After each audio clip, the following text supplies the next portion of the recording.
Ladies, I'm going to go ahead and get started just because I am wanting to make sure that the people that I've invited to share tonight have time to do that, and that possibly we have time to do questions at the end.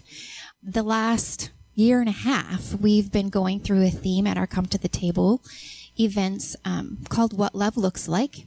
And every month we've been talking about what it looks like to love others well in the midst of some of life's difficult circumstances. In the last few months, we've been focusing on topics that have to do with families. And so tonight, we're going to be talking about singleness. And some of you may find it odd or maybe even uncomfortable that I have put this topic in the midst of things that have to do with families. But I've known and been friends with many single people, and being a YWAM missionary for many years, I worked alongside many single people, mostly women, who were serving Jesus, and most of them had a desire to marry and have children, but that not happening. And talking with them about how difficult it can be to live as a single person in the midst of Christian community, but also talking with them about living a story that they never thought would be their story, and the disappointment of that, and not things being the way they desired or hoped that they would be, and wrestling that out with God. But I do believe that God calls us the family of God for a reason, not only because as Christians we're his sons and daughters, but because God's core design of relationships here on earth is families. And not that everyone has to get married or should get married or has to have children or should have children. God never promises us either of those things, but he does place us in families. And so family is one of the main ways that God shows his love to us, through companionship, how he encourages us and exhorts us, how he grows us and strengthens us, and it's where he calls us to serve each other. So if you're single, no matter why or what season you're in, or whether you're not, God has a family for you. What does that look like? I don't know. I think that it will look different for everyone. What my family looks like may not look what Kay's family looks like, what Judy's family looks like. But God has placed us in specific relationships for a specific purpose and reason. And it may not look like being a relationship with a married couple with young kids, but it might. And that's just something that we all have to talk to God about. I have found in talking to others about this topic of singleness that there's sometimes a gap between married people and single people. Sometimes it's they feel that they can't, or they don't know how, or that they even have no desire to relate to or be in relationship with someone who's on the other side of that gap. There's many different reasons for that, which is not the point of tonight, and I'm not going into it, so just so you know. But I'm hoping that throughout tonight's discussion, we can help bridge that gap for some of you, and that whether you're married or single, we can all find our place at the table together, that we can ask and hear from God how we can love each other well and find our place in his family. This evening, you're going to hear from 3 different women, and they're all experienced singles. When I was typing up my notes today, that's what came out. And so I just had to leave it, but I did laugh by myself. But they're all in different seasons of their life, and they all have different stories and different perspectives to share. So the first 2 ladies I'm going to ask to share tonight. This was funny too. I wrote up all the wonderful things I wanted to say about the ladies who were going to share, and then I realized that if I did that, the whole evening would be spent hearing about these lovely ladies. So Sandy Niggemeyer, you can come and have a seat over here, please, by me. Most of you may know Sandy as the wife of Jaynes and the mother of Daniel and Abigail. But for many of the years that I've known Sandy, she was rocking it as a single woman, serving Jesus, loving Jesus as a missionary with Youth with a Mission. Do you want to share how old you were when you married Jaynes? 42. 42. Many years as a single person. When I teach at YWAM still, I introduce myself and the fact that I didn't get married till I was 42. And so I am the poster child of hope for anybody that's in their 30s and still single. And then Beth Purl. For those of you that know about the accident that I was in October where my toe got crushed, Beth was also in the accident. She was the friend that I was with, and she's lived through it too. And she is a dear friend that I greatly admire. She is currently single. Though she does have a desire to marry, she spends her days loving Jesus and loving and serving her family, her friends, her church, and community. So we talked and prayed about this, but we were like, we're not exactly sure who's going to come and what exactly God would want to say. And so I'm just going to ask some questions and give them a chance to answer. What is it that you wish others understood about being a single person in a church community? It's lonely in the midst of all the people and all the stuff. And I even told God once, I'm like, Jeff Herringshaw. He was like, well, singleness is a gift because then, you can worship God and you don't have to check in with your spouse as to whether or not you can do something. You just go do it. And so I told the Lord, I said, well, if singleness is a gift, I don't like it. You can be in the midst of everybody and it can still feel really, really lonely. I even once, my small group leader was gone and I sat down with a woman named Belinda. I'm like, I just need to talk to somebody. And she's come out. I'm like, I am so lonely. There's so many people here, but I'm lonely. She goes, oh, you're kidding. Me too. And she goes like, and I'm afraid to invite anybody over because I don't know. She was a single mom. I don't know if what to say. And I'm like, well, how about if I come over and sit at your kitchen table and we just stare at each other? I'm like, okay. I think one of the things that has come up for me, especially in my 30s being single, so I'm 39, just so you know if you're kind of wondering where on that spectrum of age I am, is that there's a lot of people who who assume that since I'm not married, it's because I don't want to be. And that's fine. I don't mind that. But, I can't tell you how many times I've heard that comment of, oh, I just assumed that you didn't want to be married because you're not. And I thought, oh, that's so interesting because I never would have expected that. And one of the things that helped me to recognize is that for most of us, I would say if you're past about 25 and single, it could be before 25 too, but I would say if you get to 25 and you're still single, that you've probably had some moments, more than moments, probably days, weeks, years, maybe, whatever it is, where you are really, really happy and content being single. And you're really good there. And then also that same amount of really not happy being single.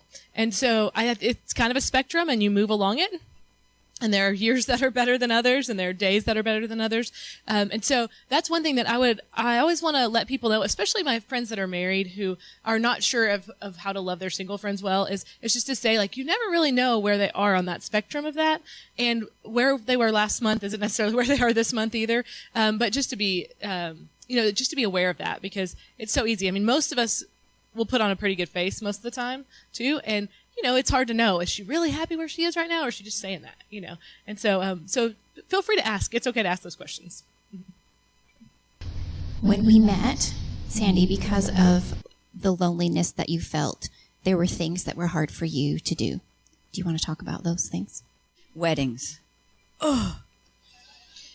Because you go to a wedding and you sit at a table and you're signed at a table and that's great. You've got everybody around you.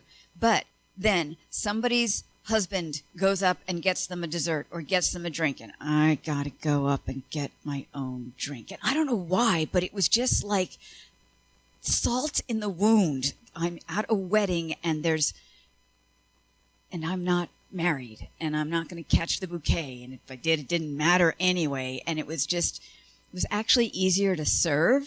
And so I would go work. I could work. Let me help you cut the cake. Let me help you pass the cake. Let me be useful, because I'm hating sitting at the table watching everybody all paired up. I think I've seen the opposite of that too.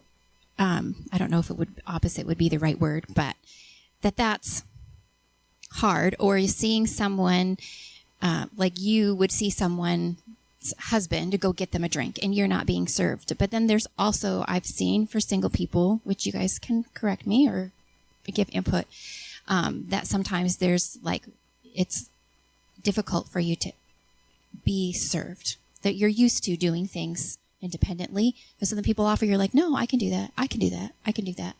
And so it's almost like a protection of yourself. What do you think about that?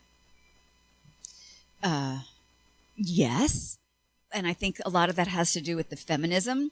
They had there was a teaching at one of the dorms, and they were talking about how this girl was on the soccer team, with these guys, and she would burn the ball into their hands and the goal, and she was trying to open her water bottle, and he said, "Here, let me open it." She's like, "I can open my own water bottle." And then she was like, "Well, go ahead and help."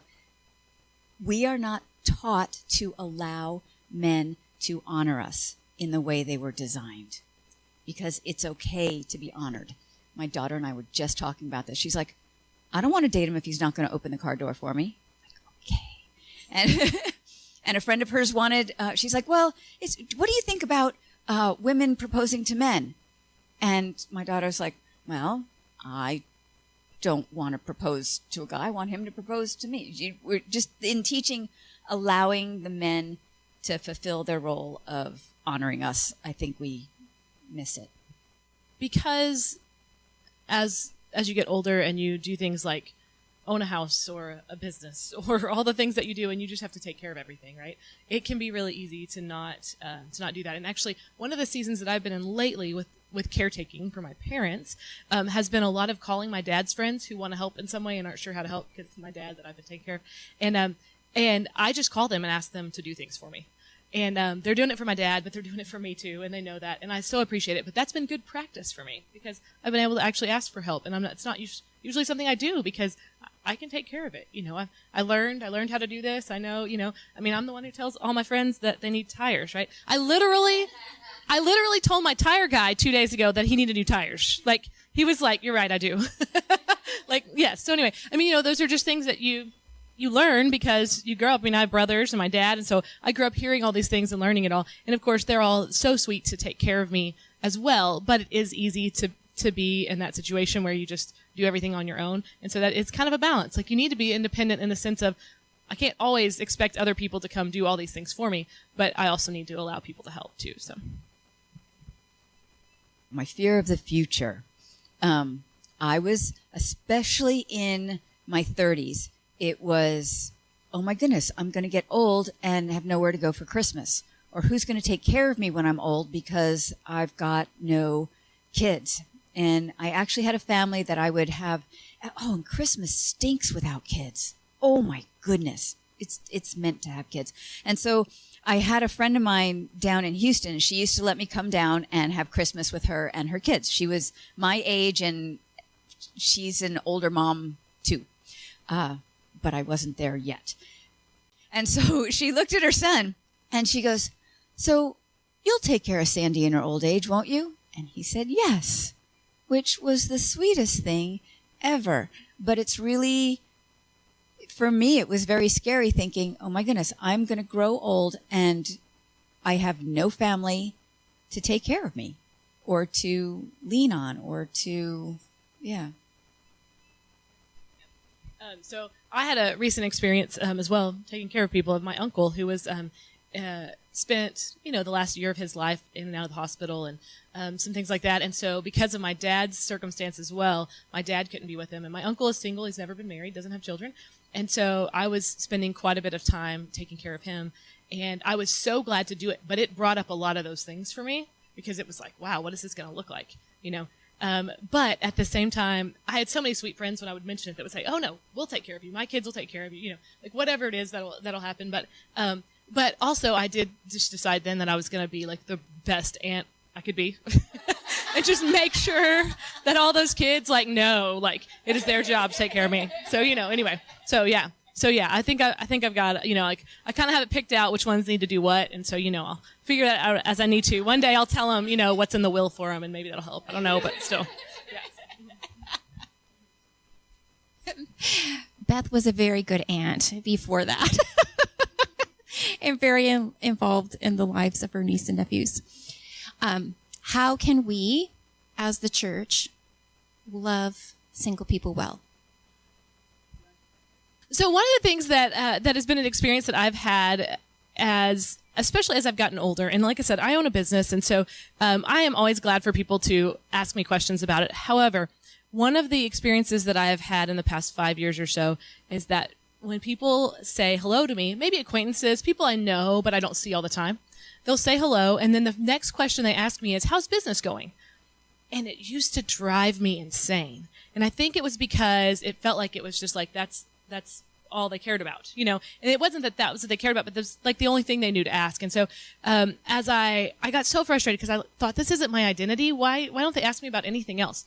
And then one day I was with another friend who also owned a business, but she's married and has a child.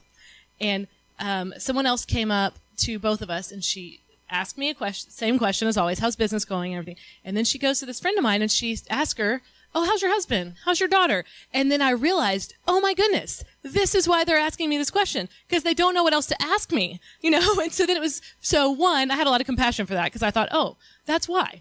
As much as I'm sitting here feeling like, why are you asking this? They're probably racking their brain thinking, I don't know what else to ask. And so I thought, wow, okay, I can help people with that. I can tell them what to do. And so one of the things that has taught me to do is to start asking other questions. So even my friends that are married and have children, now, and appropriately I ask them about that because I don't want to leave that out, right? I care about their kids, right? Don't worry, Audrey, I ask your mom how you're doing all the time.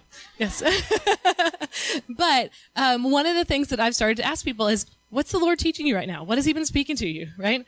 Right? What do you have planned this month? You have anything fun, exciting going on? Just anything of that nature. Because I just heard Sandy do this to my friends over here. She just said, what do you do for fun? Instead of asking them what their work is, And so I just love that, because what it does is it allows you to see who a person is outside of just their life circumstance, and it works. It's good for everybody, right? And I'm sure that those of you who are married and those who have children, probably especially if you have children and maybe young children, you'd like to think about something other than young children all the time, right? Exactly. And so I think that's something that was really valuable to all of us. And it took a little bit of a learning process for me to get there and figure it out. And so that's certainly one way that the church can love single people well. Have them over, which can be weird, because there was a family near YWAM, a doctor and his wife had 6 kids, and I would take walks, and every once in a while I would just drop in their house, and I'd sit at their counter, and she would be feeding, and it would be crazy, and homeschooling and doing all of this stuff, and she didn't mind putting down another plate for me, and I would just sit in the middle of the crazy and sit there. And it was great. I got to see crazy. And then I didn't mind being single when I left. And years later, and I would just drop at random time. I was learning how to drive the bus. And so I stopped the bus in front of their house and got everybody on, because she homeschools her kids. So when are they going to get on a school bus? And so we drove around for a little bit, just silly things like that. And years later, she said, you always dropped over at just the right time. I'm like, wow, because it always looked like the wrong time. Yeah. Have them over and let them sit in the middle of your mess. I had one friend's daughter who's like, my daughter told me this morning, she goes, Mom, do you realize that you have collected young adults along the years? And I hadn't thought about it, and then she started to name them, and they go through seasons. And this one, her parents had moved away, so she had nobody here. So when she got the Teacher of the Year award, we got to be her family. When we decorated Christmas cookies, she had to come. When she started to date somebody, I got to interview him. That was really fun. But she called, she's like, I just need to bounce on the trampoline. So she came over, she bounced on the trampoline, and she left. And she would sit with us at church, and it was like, okay, this is what's for dinner. If you want to come, okay. If you don't want to come, that's the menu. Sorry, we're not making you just stop by. It was so casual, but it doesn't have to be a big formal thing. But yet at the same time, when I was single at YWAM, I was very first there was a woman named Diana Dale who was just like the sweetest thing in the whole world. And she wanted me to come over, and she wanted me to be her friend, and she wanted to set me up with this guy. And I thought, being from New York, I was so sure she was fake. No one can be that sweet. But she really, really was. I just wasn't at a place in my life where I could accept it. So it's a two-way street. I think that's what I want to talk about a little bit, the two-way street. Because relationships take work and effort. It doesn't matter what kind of relationship it is. It takes work and effort. And if we want to bridge that gap between married people and single people, it's a relationship that you have to work at. And so I don't ever feel like I have to dismiss my husband or my children, like to be in relationship with Beth. She understands that they have to be first in my life, but she knows that I care about her and that I want relationship with her and that I will make time to spend with her. But it's something that does take work. And so I have had relationships with single people that it doesn't matter how hard I've tried, they would always make themselves feel like the third wheel or the fifth wheel. And those relationships are really hard. So it does take effort on both sides for there to be a relationship that works. Do you guys have any comments?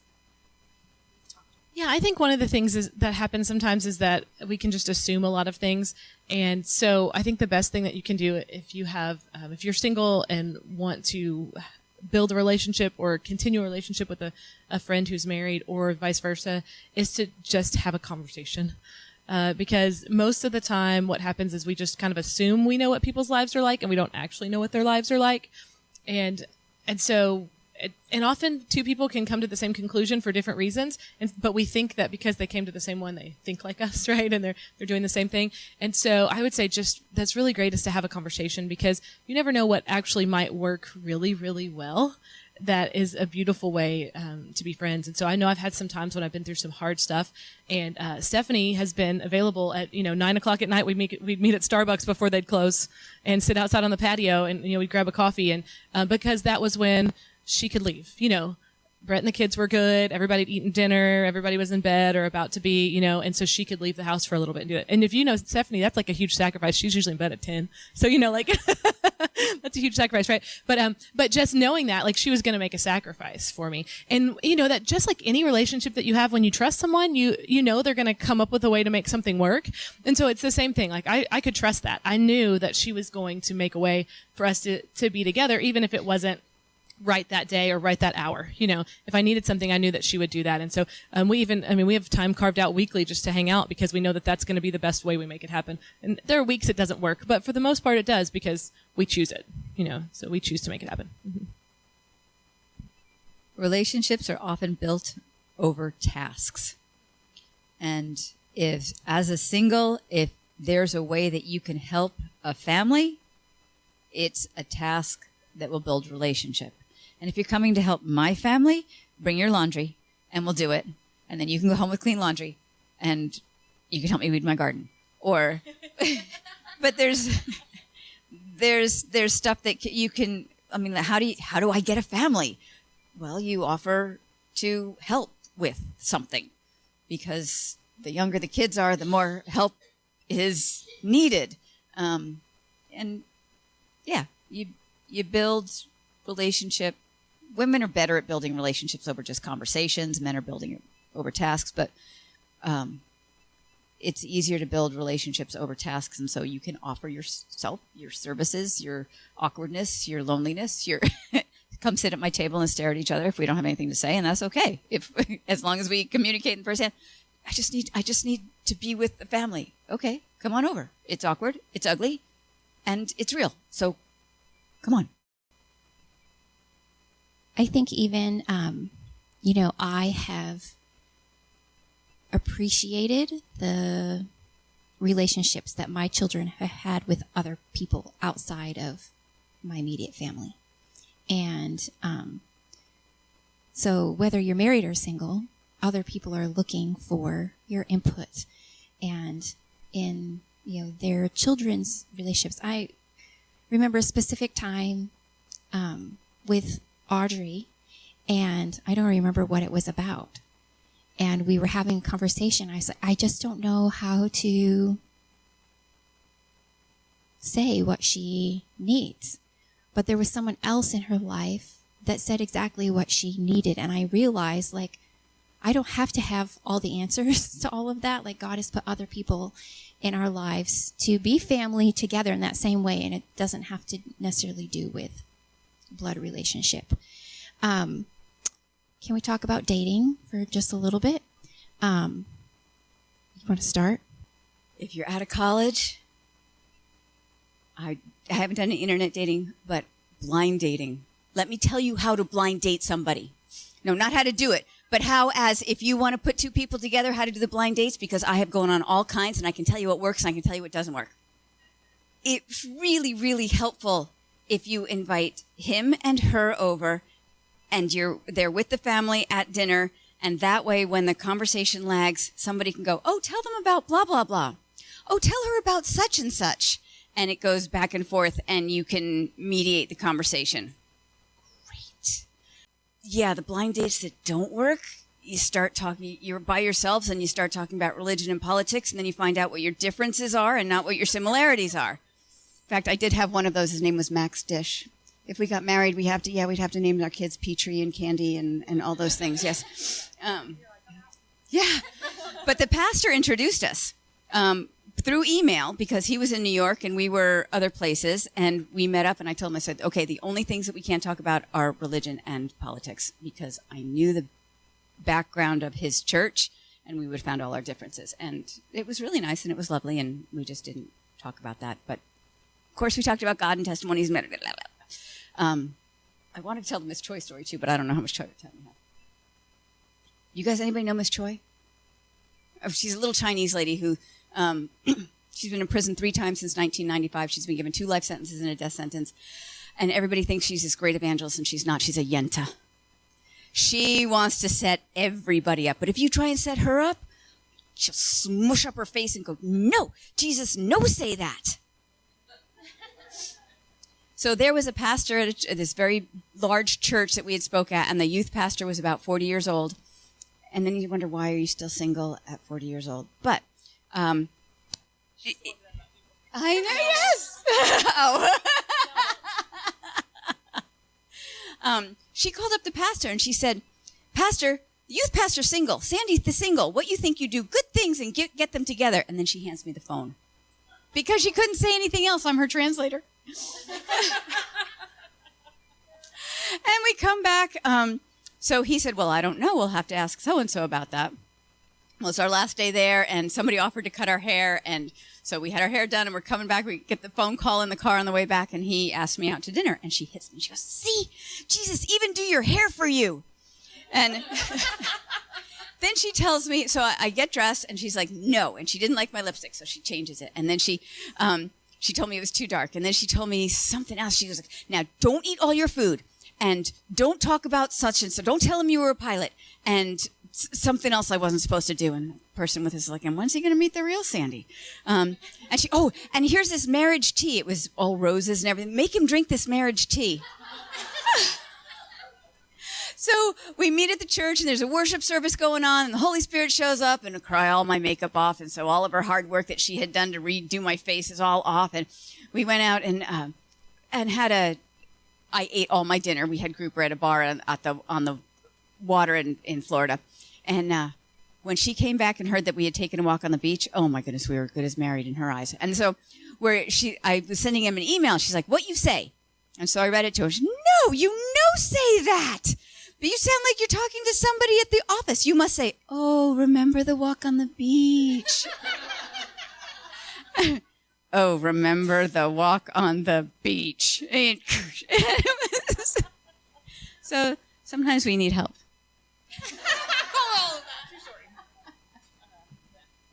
That's true. That's very true. Yes. One of my friend's husbands asked me one time, do you think you talk to these guys like it's a business meeting? And I was like, I don't know. Like, I talk to everyone the same way. He was like, then yes. And I was like, okay, well, there we go. I don't know. Anyway, so yes. So, man, there's so many things that I could say and to this, but I think one of the things that is that's I want to just like give hope about, especially so if you're single or if you have someone single in your life that you're like, hey, they're struggling at this point, and I want to know like what to do. I just want to tell, like, first of all, one, I think I went like 10 years and going on like 2 dates, and then I think in the past few, I mean, I don't know how much, but there was a time a few months ago when my friends called my life Beth Lorette. No lie, right? They did. Anyway, because there were just all these guys that showed up, all these things happening, and I still don't know what's gonna happen out. I mean, I don't know what the Lord's doing, but what I do know is that God's timing is good, and it's certainly better than mine. And in the midst of all of the things that I wanted at one point, like I can look back 15 years ago and think, if I could have chosen what I wanted then, my life would look nothing like it does now, and this is so much better. This is so much better. And it's not because I'm not married, but it's because I wouldn't have been doing the things that I'm getting to do now. Because I would have picked somebody, not that they would have been bad, I wouldn't have chosen somebody who didn't love Jesus, I wouldn't have chosen nothing like that, but it would have just been a very different lifestyle, a very different circumstance that we would have lived. And so now I am much more aware of what God is doing, of looking for what he's doing, of what he's called me to do, and how any relationship might fit that. And that doesn't mean that I don't always seek him out and say, like, I'm not just immediately going to say no to a guy because I think I'm not sure if this will work as far as that goes. But I just am much more aware of what he's done. And man, I'm just like, I've had so many incredible experiences that I never would have had I been married. Not because you can't have them, but just because I couldn't have done all the things that I've done, right? I couldn't have put all those pieces together. And so I'm just really, really grateful for what I've been able to do. And because of that, I just think, I have people all the time, women all the time, when I was in a Bible study with hundreds of women, and they would come up to me all the time and say, oh, I wish my daughter would do what you're doing. And I'm like, I don't know if you really want to say that, but okay. Or the other one that was heartbreaking was when they would say, I wish my daughter had done what you were doing. Because they were usually in a very difficult marriage or in something, had just like had not really, had missed out on some things that they just got so set on having to get married or whatever it was, instead of just really living in what God had for them right then. And so that's an encouragement. It's just that there's so much good in this season. And I will say that I believe the Lord has somebody for me because of some of the things he's spoken to me. But I will say that when that time comes, there's going to be a little piece of me that's like, am I sure about this? Like, am I sure about this one? Because this is life's really good as it is here.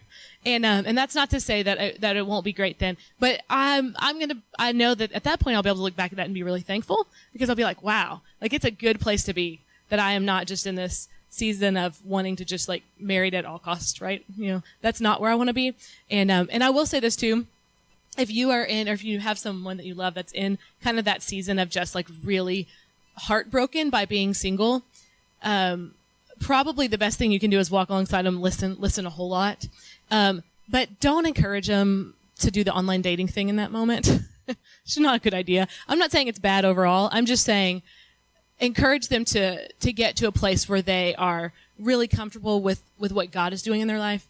And then you can go from there, just because it's really easy to make a lot of dumb mistakes when you're not ready, when you're in a place where what your focus on is being married, not who you would be married to. Right. Mm-hmm. So, yeah. Yeah. I can remember going, oh, I don't know about this marriage. I knew that I did single really well, but I wasn't so sure I was going to do married well. But I did know that while I was single, I wanted to do absolutely everything that I could single, because it's a lot easier. And there's things that you can do single that you can't do married. At least I'm going to say that. People can argue it. But I wanted to do everything that I could single, because once I got married, I didn't think that I would be single again. I know that could be wrong, but that was the way I focused. if you guys want to take a break for a second, I'm going to ask Judy up. You can go to your seats. So I've asked Judy if she would come and share a testimony for a few minutes. So we were both talking and trying to remember how long ago it was. She doesn't even remember this first conversation, but Judy and I met at one of these potlucks, maybe about 6 years ago, is what we're thinking. 2019? No, it had to be before that. Anyway, we're not sure, but we met at one of these tables, Judy and I. And I had not seen her before, but we just started talking while we were eating dinner together. And she told me, I haven't come to these things in a really long time. I've stayed away. And, but then during our conversation, I found out that she, at the time, I don't know if you still do, but was into photography, and she would use some of the photos that she had taken of scenery and put them on cards to make stationery, and that she was selling them to raise money for a local ministry for the silent. And so we had an upcoming women's event at Timberline, and I asked Judy if she would come and bring her cards and sell them at that event. And she was like, really? Yes. But I did not know at the time what God was doing in Judy's heart. And which I guess we didn't talk about this, but she's like, what exactly do you want me to share? And I said, well, this is what I remember you telling me at that event. And so I think I'm introducing where you're starting. But she hadn't been involved, or, whatever, had kind of pulled away from church. And she said, I so badly had wanted to get married again and was struggling with the disappointment of God not bringing that about in her story. But she just said, God started speaking to me today. So I don't even know what that is all about, but here we are several years later, and most of you see Judy around quite a bit. And you can hear her pray out during our church services, and she's serving here as the receptionist, answering phones at the church, and she's pouring into the kids in Awana and during the refresh class and creating her own curriculum. And so this is a different Judy than I met at the table a few years ago. And so I just asked if she would come and share part of her testimony. So I just wanted to show you, this is one of the pictures that I took, one of the first photos that I took when it was during a very lonely time for me. I was just plain lonely. And I had decided, I can't wait for somebody to come and make me happy. It just, you just can't do that. And so I decided, well, what the heck makes me happy? I don't know. And so I had to think about it. And so I thought, well, photography does. So I bought a camera. And I remember going in my backyard and said, okay, birds, come for a photo shoot, And this cardinal came and perched on the fence, and I took the picture, and I haven't been able to get another one like this. So this has a lot of meaning to me. But I just want to say that I have to go back when I first came to know the Lord. I was 17, and it was really like 3 years of bliss with the Lord. I just went along and, just would ask him questions and he'd answer, and I'm going, hey, this is great, And then I met a ministry called the Agape Force, and my heart just knew that I had to come down here to Texas from Minnesota and join. So that's what I did. And I felt like at first that it was really easy to follow the Lord. Then I got married, and I have 5 children. And it changed my perspective, as you can imagine, forever.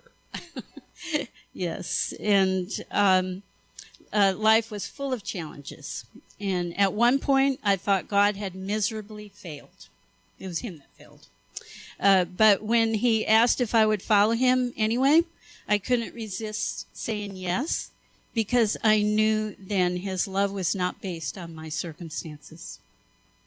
It was a good thing that that had been established, because circumstances only got worse after that.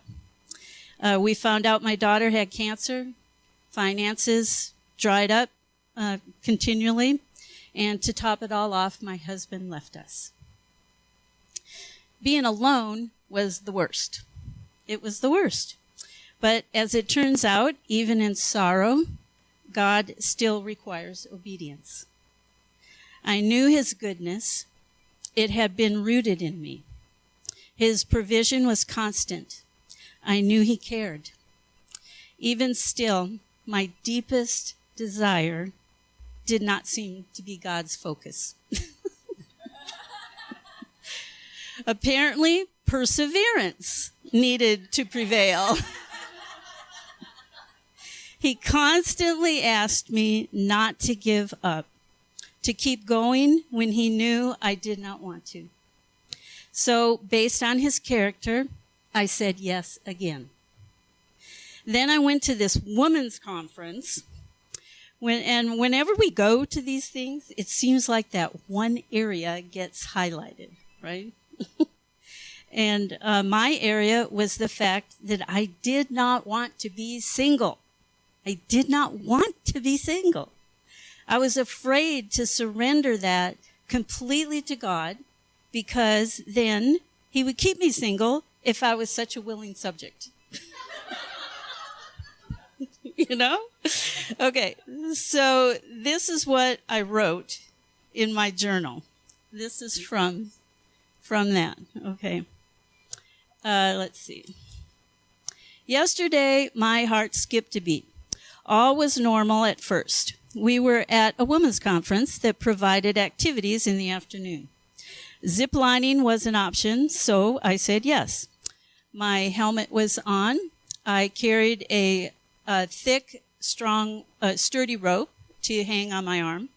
No problem. I began to ascend the stairs of the wooden tower. The guy strapped me to the tower as he gave the instructions, and then told me to sit on the edge. "I've got you," he said. "Just push yourself off," he said. No problem, until I saw myself falling into the air. Unexpected fear gripped my heart. A new normal was about to happen. The ground below that used to be my security was not my reality now. I had to trust in a new way that this young boy was claiming to be true. Just hold on and you'll be okay. Okay? So later that day, I read Romans 8. Nothing can separate me from the love of God. Light bulb, not even being single. So I did not have to be afraid, of being single, because that's what I was afraid of, And I had to trust him in a new way, push myself off the edge and be okay. My fulfillment would come from God himself. Finally, it was settled. I said yes again.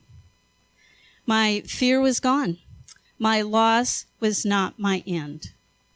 Philippians 3 became my reality. And this is what Philippians 3 says. You know what? I don't have my glasses on.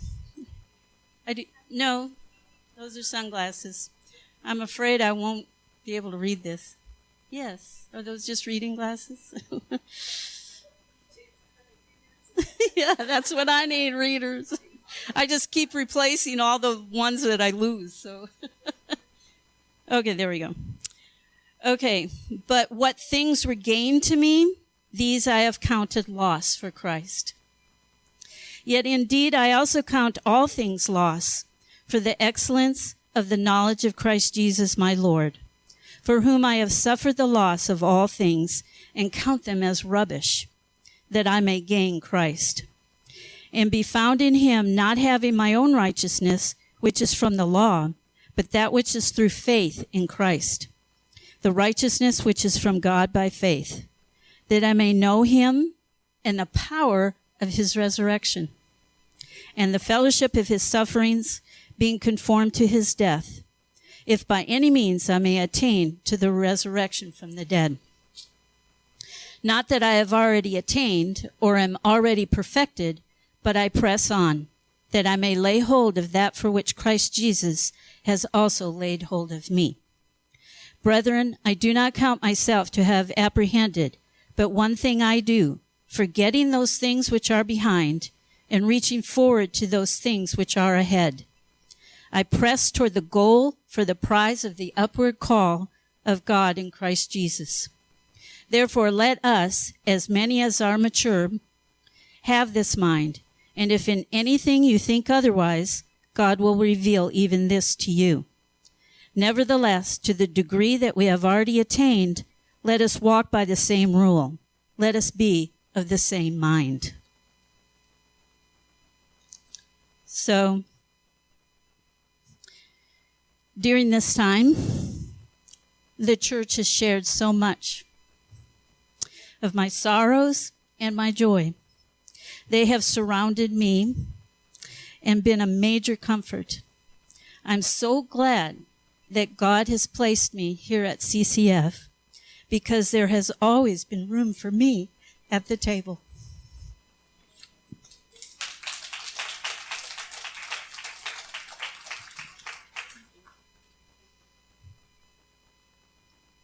I'm glad that you're here. Judy, do you want to stay? Sandy and Beth, if you guys want to come back up. Is there anyone that has a question? I don't have a question, bro. I really like it. Sandy, if you can share what your mother did in the classroom. What my mother did in the classroom. What did my mother do in the classroom? When Jaynes was there. What did she You do? don't remember? I don't remember. Oh my gosh, you taught me and my husband if you don't remember. A chemo brain reminds me. It's like you were friends if you don't say anything, and then your mother, you remember now? No. No.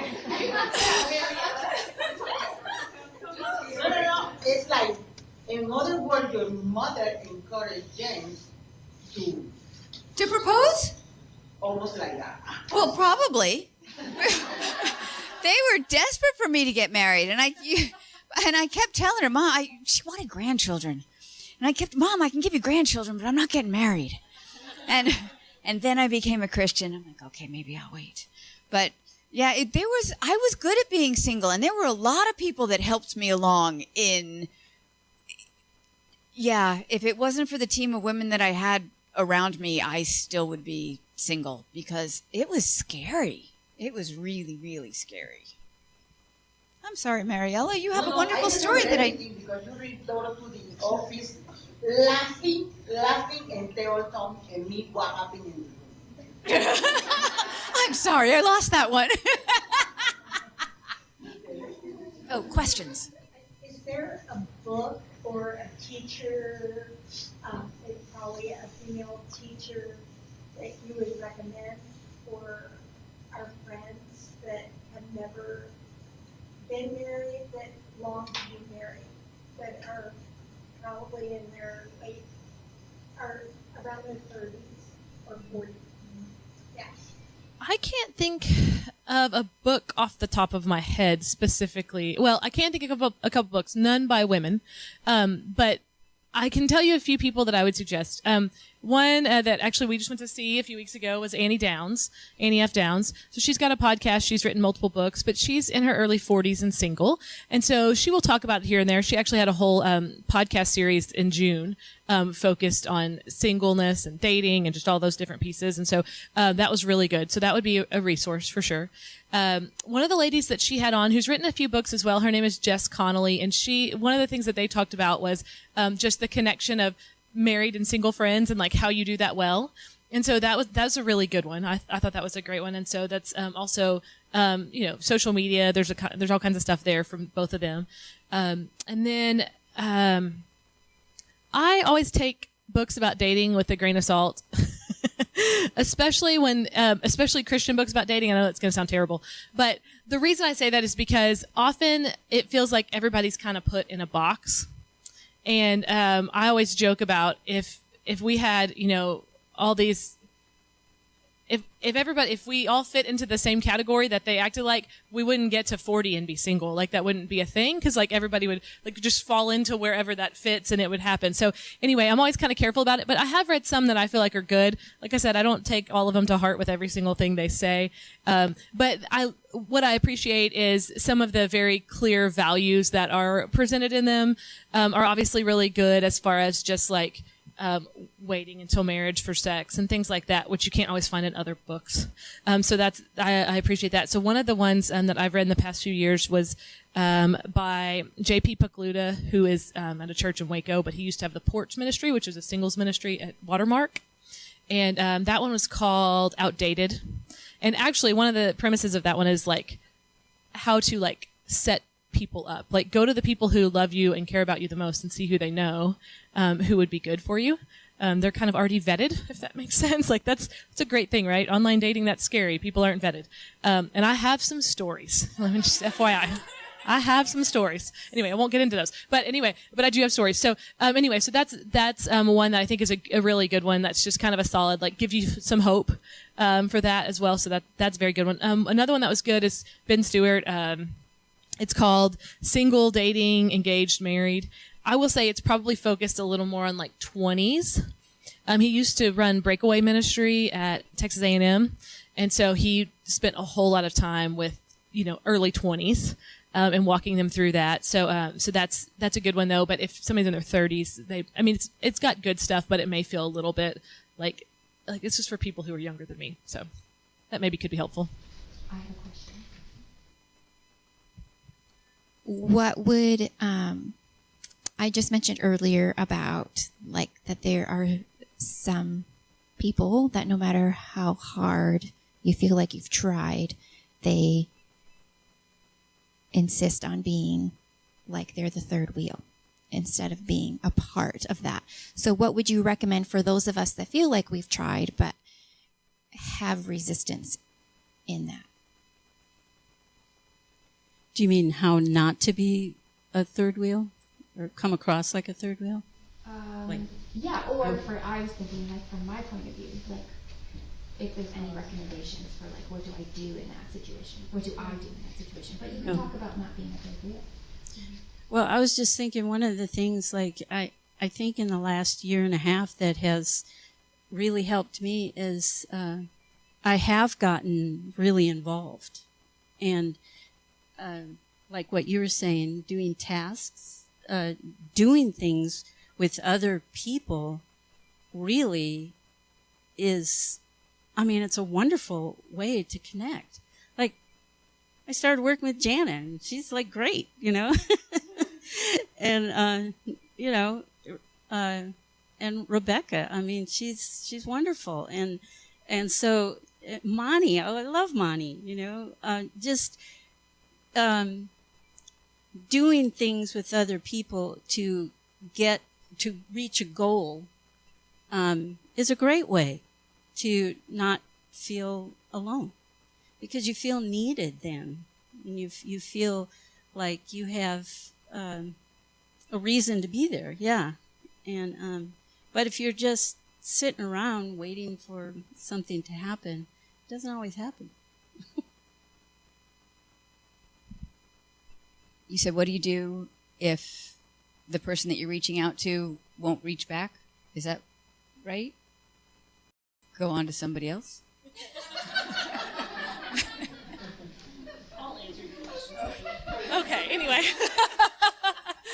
Okay, so what I would say in that case is to have a conversation, and you don't have to accuse them of like not being like whatever it is, but just to say, hey, yeah, just say, hey, I really would love to. I love to hang out with you. I know it gets a little difficult because of my schedule. What would be a way that would be good for you for us to make this happen? So you got to treat them like a man, where you got to make it their idea, right? Like you can do that with, like that. Same thing, right? Same thing, right? Yes, or a toddler. Yes, same way, right? Right, same way. Okay, so I avoid toddlers most of the time, so I don't know that, but I believe you. Okay, anyway, so so I know it's okay. People, they all know. Anyway, yes. Anyway, but yeah, I mean, I think that's what it is. Like, I think just to go ask those questions and like I said, you don't have to sound accusatory or anything, but just to say, what's the best way for us to make this work? Where we can get together, like what's a time that works for you, or let's figure out how we mesh our schedules, and then you may hear a lot more, and you may be able to figure out kind of what's going on. Because I have a feeling sometimes it's just people are busy, which is awesome. If that's because they're doing all these things and they're enjoying all the things they're doing, then that's great. But if it's because they are feeling lonely or left out, often it's not because you're making them feel left out. It's just because it's a place where they are of choosing it, and I'm not. I've been there, and so I get it. And that is not just for people who are single, right? That is the mom with little kids. That is a widow. That is a lot of other people that feel that way, right? That is a woman in a tough marriage. Most people have experienced that at points in their life. And I think actually that's one thing we brought up too, talking about, is that often we feel like what we are going through or what someone else is going through, we haven't experienced that thing, so we don't understand. But usually we know that feeling, even if it comes from something different. And so even just to say, you know what, I've had some times when I felt lonely, and just to share a little bit. Now there may be at a place where they think like any loneliness you felt outside of being single isn't the same. And I can't promise you it'll be taken well. But just to say, right? Like, right? Move on, right? But I do think that is really important, because every emotion we have, we can feel it from multiple circumstances. And so we can relate to our emotions, whether or not it comes from the same place. And I think that's really, really big, because once we recognize that, and it takes two parties to recognize it, but once we recognize it, then it allows us to meet right in the middle and to be able to speak into each other's lives, even though we haven't been through that exact same circumstance. So. Anybody else? Well, I would just ask, what are things that you would find helpful for others around you that are in a relationship? What would be helpful for them not to do? That's a good question. Well, I think it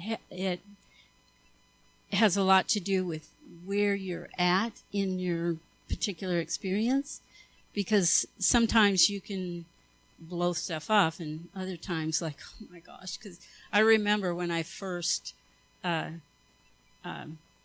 my husband first left, it seemed like every single sermon was about marriage. I remember just getting up and walking out. I can't deal with this. And so, but now, I mean, I wouldn't react that way at all. And so it just, you can kind of get your cues if you're on a one-to-one talking to them. Now, in a public situation, you can't do that. But if you're talking to someone one-to-one, you kind of get to know that person and know where they're at, to see if you can joke about things, or if you have to be really, walk on eggshells. So getting to know the person is kind of crucial. I want to hear from Sandy. What not to do? What not to do is everything I do. No, you're good. Yes. Sandy did the other day say something about, it's so great to have people come and have dinner with you or whatever, and then she started talking about this restaurant that she loves, and I was like, remember how you talked about having some single person tag along with you to dinner? I still haven't gotten the invitation yet, so I don't know. But anyway, yeah. Anyway, okay. So okay, okay. So So I would say one of the biggest things is to be completely real with people so that what you're not presenting is the every day my life is so wonderfully blissful because of my husband or because of my children or whatever it is, because we all know that that's not true. I mean, it's overall it's good, right? It's great, but there's plenty. So I would say to be completely real with people is a really big piece of it.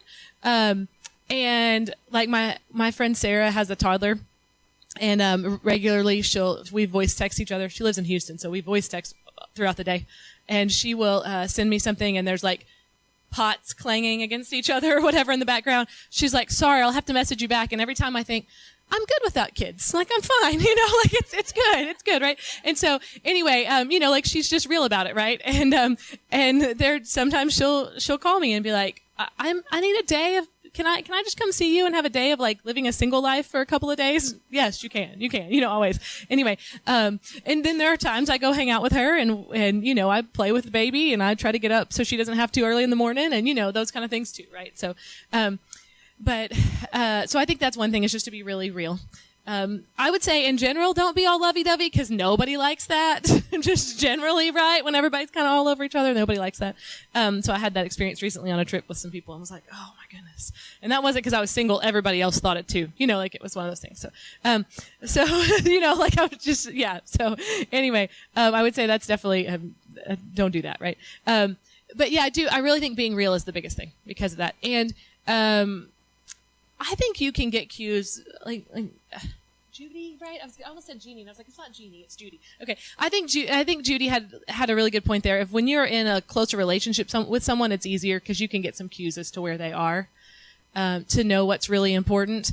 But I have one of my good friends who is in her early 50s, and she is married and has 3 kids. So one just graduated from high school, one's in college, and one's in high school, and she and I always joke about life when we're like, being single's hard, being married's hard, having kids is hard, not having kids is hard. Like just all that. She stays at home. I own a business. Like both are hard. Like it's all hard. It's all, and not to be like a Debbie Downer, not to say, but like all of life has good and bad in it, right? There's circumstances that are hard, and so when we can just encourage each other in them instead of having like this grass is always greener moment, I think that's really, really good.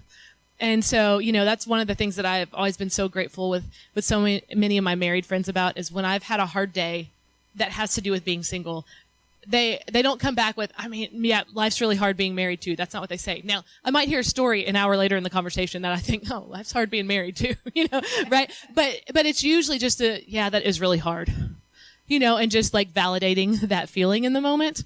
And then usually something else will come up, and then, they'll talk about something, and I'll go, you know what, this isn't so bad. It has its perks too, and so we can kind of live vicariously through each other sometimes then too, which isn't bad either, just to kind of have those moments. So, yeah. One thing I do like hearing is I hear a lot about what's hard. But it is nice to hear a married couple say, what's good about being married, because, as if you're single, you just can be afraid of marriage. And so it's good to hear that I wouldn't have to necessarily be afraid of marriage, that marriage is a good thing. And so it's nice to hear from people. When you are family in a relationship together, you learn how to do life together, and you celebrate each other's celebrations, the things that are worth celebrating together. And Beth has talked about, and we've talked about the moments and seasons that have been difficult or hard, where the disappointment of not being married, even though there is a strong desire to have that. She has celebrated the fact that I have a good marriage, and she hasn't ever made me feel guilty for having something that she's always wanted. And she's celebrated that with me. Does that make sense? Because she knows that God didn't create Brett for her, right? So it's not that, so it's not like we're in competition over that as a family in relationship together, we can celebrate each other's really good things. And like Sandy was able to be for the young lady that they were inviting into their home when she won Teacher of the Year, to be there to celebrate with her. And so I think it's just when you're in relationship with people, when you're family together, you don't always just look at what you have or what you don't have, that you celebrate the things that are worth celebrating outside. Does that make sense? I think when we look at it that way, it makes relationships a lot easier. So we should finish because we've gone a little bit later than I expected. But do you think that you could close us in prayer? Father, I thank you so much that you have made us a family and that we can be vulnerable in front of each other and we're still safe. We can suffer loss and yet it's not the end of us. You are our fulfillment. And I thank you, Jesus, that you have made it very clear that you love each one of us, even though there are things that you ask of us to do that are very difficult. And I pray that everybody that's here, that came here tonight, that made the effort to come, would leave this place with the knowledge that you know exactly each hair that is on their head, that you know everything about them, and that you are going to carry each one of us through this life to a life with you forever. And I just pray for encouragement, for just a sense of security with you, knowing that we can follow you and say yes, no matter how many times you ask us. And we just give you this night and give you the rest of our lives. In Jesus' name, amen. And as you go, on the way home, I'd like you to ask the Lord if there is a family that he wants to connect you with, or as a family, if there's a single that he wants you to invite, interact, open your family, open your home to, if there's a connection that he wants to make. Thank you. Have a good evening.